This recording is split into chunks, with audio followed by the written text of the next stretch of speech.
ರಾಜ್ಯದಾದ್ಯಂತ ಧಾರಾಕಾರ ಮಳೆಯಿಂದ ಹಲವು ಜಿಲ್ಲೆಗಳಲ್ಲಿ ಅವಾಂತರವೇ ಸೃಷ್ಟಿಯಾಗಿ ಹೋಗಿದೆ. ಬಿಸಿಲಿನ ತಾಪಮಾನದ ಮಧ್ಯದಲ್ಲೂ ಕೂಡ ವರುಣ ತಂಪೆರೆದಿದ್ದಾನೆ. ಬೆಂಗಳೂರು ಸೇರಿದಂತೆ 17 ಕಡೆ ಇನ್ನೂ ಕೂಡ ಭಾರೀ ಮಳೆಯ ಮುನ್ಸೂಚನೆಯನ್ನ ಹವಾಮಾನ ಇಲಾಖೆ ಕೊಡ್ತಾ ಇದೆ.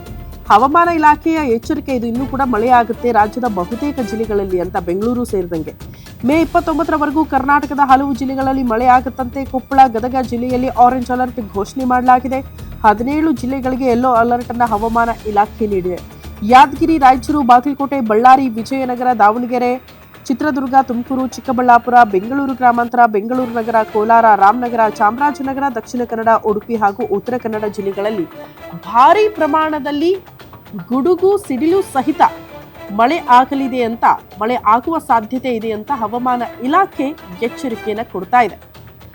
ಬಿಸಿಲಿನ ತಾಪಮಾನ ಇದರ ಮಧ್ಯದಲ್ಲೂ ಕೂಡ ಧಾರಾಕಾರ ಮಳೆಯ ಮುನ್ಸೂಚನೆ ಹವಾಮಾನ ಇಲಾಖೆಯಿಂದ, ಹಾಗಾಗಿ ಸ್ವಲ್ಪ ಅಲರ್ಟ್ ಆಗಿರಿ ಜನ ಅಂತ ಹವಾಮಾನ ಇಲಾಖೆ ಎಚ್ಚರಿಕೆ ಕೊಡ್ತಾ ಇದೆ.